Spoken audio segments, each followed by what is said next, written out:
누가복음 12장 1절부터 12절까지의 말씀을 저와 여러분이 한 절씩 교독합니다. 그동안에 무리 수만 명이 모여 서로 밟힐 만큼 되었더니 예수께서 먼저 제자들에게 말씀하여 이르시되 바리새인들의 누룩 곧 외식을 주의하라. 감추인 것이 드러나지 않을 것이 없고 숨긴 것이 알려지지 않을 것이 없나니 이러므로 너희가 어두운 데서 말한 모든 것이 광명한 데서 들리고 너희가 골방에서 기회되고 말한 것이 지붕 위에서 전파되리라. 내가 내 친구 너희에게 말하노니 몸을 죽이고 그 후에는 능히 더 못하는 자들을 두려워하지 말라. 마땅히 두려워할 자를 내가 너희에게 보이리니 곧 죽인 후에 또한 지옥에 던져 넣는 권세 있는 그를 두려워하라. 내가 참으로 너희에게 이르노니 그를 두려워하라. 참새 5마리가 2아사리온에 팔리는 것이 아니냐. 그러나 하나님 앞에는 그 하나도 잊어버리시는 바 되지 아니하는도다. 너희에게는 심지어 머리털까지도 다 세신 바 되었나니 두려워하지 말라. 너희는 많은 참새보다 더 귀하니라. 내가 또한 너희에게 말하노니 누구든지 사람 앞에서 나를 시인하면 인자도 하나님의 사자들 앞에서 그를 시인할 것이요 사람 앞에서 나를 부인하는 자는 하나님의 사자들 앞에서 부인을 당하리라. 누구든지 말로 인자를 거역하면 사하심을 받으려니와 성령을 모독하는 자는 사하심을 받지 못하리라. 사람이 너희를 회당이나 위정자나 권세 있는 자 앞에 끌고 가거든 어떻게 무엇으로 대답하며 무엇으로 말할까 염려하지 말라. 마땅히 할 말을 성령이 곧 그때 너희에게 가르치시리라 하시니라. 아멘. 12절에 보면 앞으로 다가올 어떤 위기가 있을지를 주님은 예견하고 말씀하십니다. 주님께서 예측하셨던 것처럼 유대교에서 기독교로 예수님을 따르는 그러한 대로 넘어왔다가 다시 유대교로 돌아간 사람이 상당히 많습니다. 여러분이 잘 알고 있는 히브리서를 쓴 첫 번째 저작의 목적이 바로 유대교로 돌아가는 사람들을 권고하고 경고하고 또는 위로하기 위해서 쓴 책입니다. 너희들 돌아가면 안 된다. 너들 옛날로 돌아가면 너 그때는 정말 돌아올 수 없다. 그 이야기를 사실은 히브리서가 1장부터 끝장까지 계속 강조합니다. 원래는 그런 대상을 위하여 쓰여졌던 책입니다.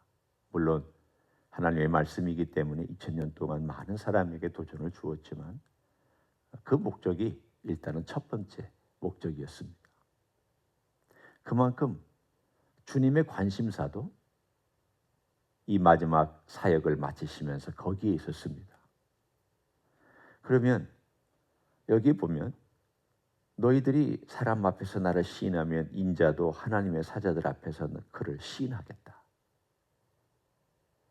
이 말씀을 하시고 나서 베드로가 예수님을 시인했습니까? 시인하지 못했습니다.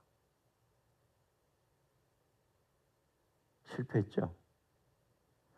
그러면 오늘 여기서 말하는 것처럼 실패했는데 하나님께서 예수님께서도 하나님의 사자들 앞에서 그를 시인 안아 주시는 것 아닙니까? 이 말씀 그대로라면. 그렇지만 10절에 보면 또 주님께서 해법도 주셨습니다. 거기에 뭐라고 말씀하시냐면 누구든지 말로 인자를 거역하면 사하심을 받으려니와. 바꿔 얘기하면 그 삶 속에서 지속적인 부인이 아닌 베드로와 같이 인간의 연약함 때문에 부인할 수도 있는 상황을 주님께서는 전혀 배제한 것이 아닙니다. 인간의 약함 때문에 우리는 부인할 수도 있고 우리는 거역할 수도 있습니다. 여러분 예수님 말씀 안 들을 때 많잖아요. 저도 예수님 말씀 안 들을 때 많이 있습니다. 어떤 면으로 보면 예수님을 삶 속에서 부인하고 있습니다. 부인이라는 게 달리 내가 위정자들이나 핍박받는 사람들 앞에서 나 예수 안 믿는다 라고 하는 그런 부인도 큰 부인이지만 내 삶 속에서 예수 그리스도의 명령을 따르지 않는 것도 사실은 예수님 부인하는 것입니다. 말로는 따른다고 분명히 약속했잖아요. 근데 안 따르잖아요. 순종하겠다고 약속했잖아요. 순종 안 하잖아요. 하나님의 절대 주권 앞에 복종하겠다고 했잖아요. 안 하잖아요. 내 기분, 내 감정, 내 원하는 거, 내 욕망, 내가 하고 싶은 말이 있으면 그냥 뱉어버리고 그냥 행동해버리고 그냥 결정해버리잖아요. 그런 걸 보면 우리의 삶은 크고 작은 부인하는 것들이 있습니다. 지금 여기서 뭘 말씀하고 있는 거냐? 오늘 중심에 내가 예수 그리스도를 부인할 때 성령의 사역과 함께 부인하는 것이 심각한 것이라는 것을 말씀합니다. 무슨 뜻이냐면 나 이제까지 예수 믿은 것 아무것도 아니야. 헛것이야. 예수 믿은 것은 다 가짜야. 라고 그 마음속에 생각하고 예수님을 부인하는 그 부인에 대한 것을 오늘 주님은 심각하게 도전하고 있습니다. 그것이 바로 성령의 사역, 곧 성령을 모독하는 자는 사하심을 받지 못한다는 게 바로 그것입니다. 히브리서도 이 말씀을 주석한 것입니다. 예수님께서 누가복음에 말씀하신 이 내용을 히브리서 저자는 이제 두 번째 세대의 기독교인들에게 주석처럼, 하나님의 말씀입니다. 제가 예수님의 말씀에 빗대어서 말하기 때문에 주석이라고 한 거지 그게 주석이라는 뜻이 아닙니다. 그것을 길게, 그게 성령을 모독하는 것이 뭔가를 길게 설명해 주었던 이야기가 히브리서입니다. 너희들이 한번 비춤을 받고 하늘의 성령을 맛보고 기쁨도 맛보고 부인하면, 아니라고 하면 다시는 용서받지 못한다. 이게 히브리서의 주제입니다. 그러므로 너 그렇게 하면 안 된다. 너 그렇게 되기 전에 스스로를 돌아보고 예수님 배반하지 마라. 성령의 사역을, 성령님을 모독하지 마라. 라고 히브리서가 말합니다. 그러면 이것은 극단적으로 나아간, 주님께서 이거 하지 말라고 경고하신 거라면 우리는 이 경고를 받고 어떻게 살아야 되느냐?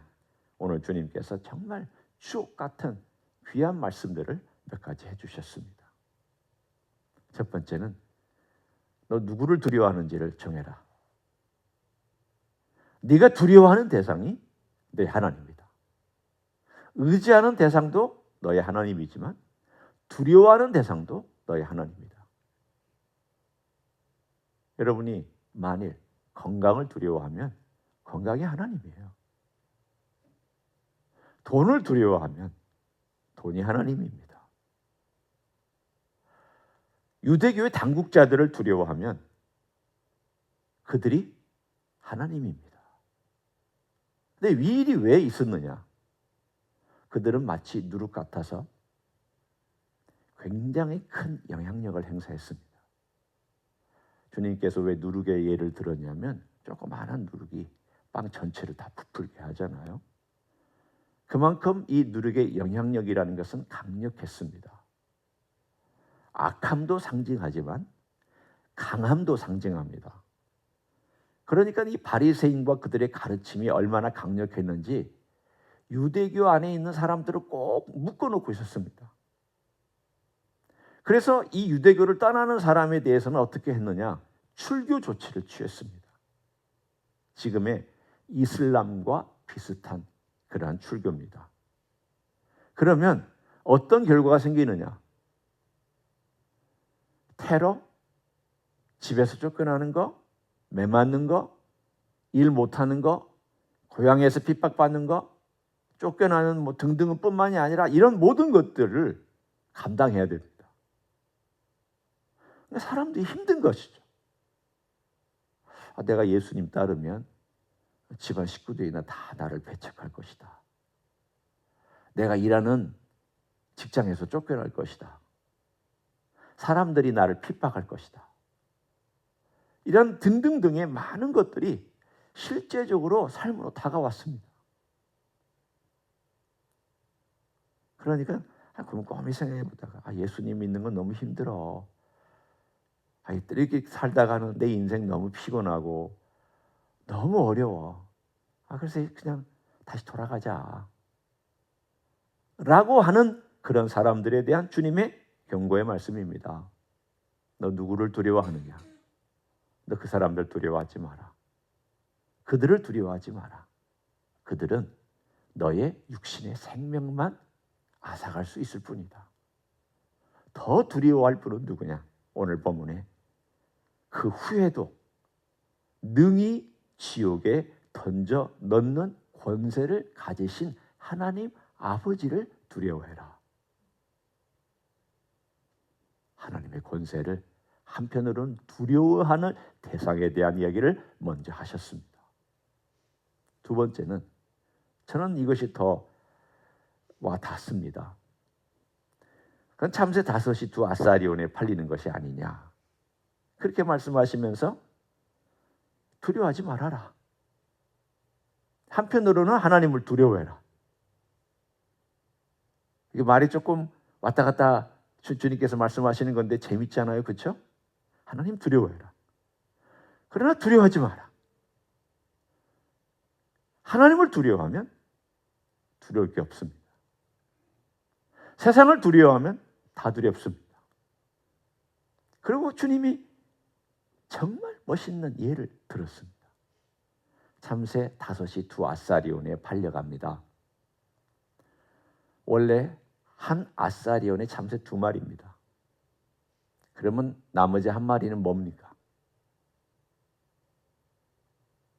이런 걸 보고 개평이라고 그럽니다. 덤으로 주는 겁니다. 여러분 옛날 시장에 우리 한국의 시장에 가면 친한 사람 오면 어떻게 해요? 싸전에 가면 쌀 조금 더 주죠. 푹 담아주죠. 또 생선도 큰 거 2마리 사면 1마리 끼워주죠. 다른 거.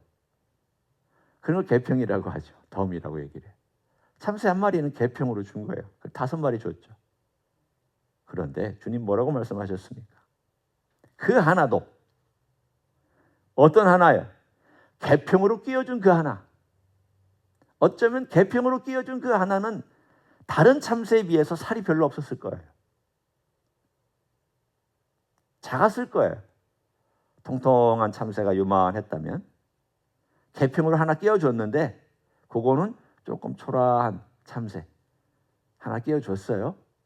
그러면 가져간 사람이 고맙기는 하지만 좀 살이 없는 참새예요. 살이 얼마나 있겠습니까마는 참새에게 그래도 좀 별 볼 일 없는 거 하나 끼워줬어요. 그런데 주님께서 얼마나 재미있는 예를 드신 거예요. 그 끼워준 그 조그마한 별 볼 일 없는 참새도 오늘 하나님께서 잊어버린 것이 아니라 하나님의 허락하에 떨어진 것이다. 그것은 또한 가난한 자의 음식이 되어 참새는 가난한 사람들의 음식이었습니다. 쌌으니까. 참새에 떨어지는 것도 하나님이 돌보시지만 이 팔려가는 참새로 말미암아서 가난한 자가 먹는 것도 하나님이 돌보시고 하나님께서 헤아려 주십니다. 그리고는 머리털 얘기까지 하셨습니다. 너희 머리털까지 다 세신 바 되었다고. 얼마나 리얼하게 말씀하셨습니까? 우리의 삶 가운데서 우리 인간은 전혀 생각하지도 못하는, 우리 인간은 감히 측량하지도 못하는 그런 것까지도 하나님이 하실 수 있다는 것을 그냥 추상적으로 말씀하신 것이 아니라 시장에서 일어나고 있는 일. 매일매일 어떨 때는 내 머리카락이 빠지기도 하고 새로 나기도 하지만 그걸 다 어떻게 헤아려? 라고 말할 수도 있는 그러한 불가능한 일까지도 하나님은 하신다. 그래, 걱정하지 마라. 두려워하지 마라. 네가 당국자들 앞에서 나를 따른다라고 그렇게 얘기하고 두려워하지 않으면 네가 하나님을 두려워하면 그렇게 할 수 있을 것이고 또한 그 이후의 모든 것들도 하나님께서 다 책임져 주신다. 주님께서 이만큼 하나님 아버지를 달리 어떻게 또 소개합니까? 이런 하나님을 너희가 믿고 따르면, 그리고 그렇게 따르면서 나를 시인하면 나도 너희를 시인할 것이고 또 성령께서 그때마다 너희들에게 할 말을 주실 거다. 뭐만 하라는 겁니까? 하나님만 두려워하는 걸 바로 정하고 여기에 전체의 삶을 두고 살면 나머지는 다 된다. 나머지는 다 도움을 얻는다. 결론은 그것입니다. 여러분이 하나님을 두려워하시면 됩니다. 모든 삶에서 우리 하나님 아버지를 경외하고, 아버지, 오늘도 하나님의 눈길 앞에서 제가 살기 원합니다. 하나님의 임재 앞에서, 하나님께서 보시는 앞에서 살기를 원합니다. 그러면 돼. 그러면 내가 이 속에서부터 막 나쁜 생각이 올라오다가도 하나님 앞에서 이렇게 살면 안 되지. 주님 도와주십시오. 성령님 제 안에서 역사해 주십시오. 하나님의 눈을 의식하고 하나님의 얼굴을 의식하고 하나님께서 나와 함께 하심과 지켜보고 계신다는 것을 늘 의식하고 살면 오늘 나머지 내용들 다 하나님께서 우리들에게 이루어 주실 줄 믿습니다. 그렇게 사십시오. 또 오늘 하루도 그렇게 살기를 주님의 이름으로 간절히 축원합니다. 기도하겠습니다. 하나님 고맙습니다. 참새 5이 2 아사리온에 팔리고 그 초라한 한 마리조차도 계평으로 끼워줘서 팔려가는 가운데도 하나님은 그것까지도 다 헤아리셨으며 그 참새들이 땅에 떨어져서 가난한 자의 먹이가 되고 음식이 되는 것까지도 하나님은 다 헤아려 주셨습니다. 우리의 머리털까지도 다 세신 바 되었습니다. 이만큼 자세하게 우리를 알고 이만큼 자세하게 우리를 보호하시고 이만큼 자세하게 우리의 삶의 일거수일투족을 주관해 주시는 하나님을 아버지로 모시고 살고 있습니다. 감사합니다. 그런 아버지가 나의 아버지, 우리의 아버지이시니 감사합니다. 오늘 하루도 그런 하나님을 의지하고 의식하고 하나님 앞에서 살아가는 모두가 되게 축복하여 주시옵소서. 이제는 우리 구주 예수 그리스도의 은혜와 하나님 아버지의 극진하신 사랑과 성령 하나님 교통하심의 역사가 오늘도 하나님이 우리 아버지이심을 알고 그것을 삶으로 경험하고 또 내 영혼의 눈으로 믿음의 눈으로 확인하며 오늘도 아버지와 함께 살고 우리 주님과 함께 걸어가기를 원하는 이 자리에 참여한 모든 종들 위에와 주 임재 히스기의 위에와 이민교회들과 한국교회들과 선교사님들 위에 이제로부터 영원히 함께 하실지어다. 아멘.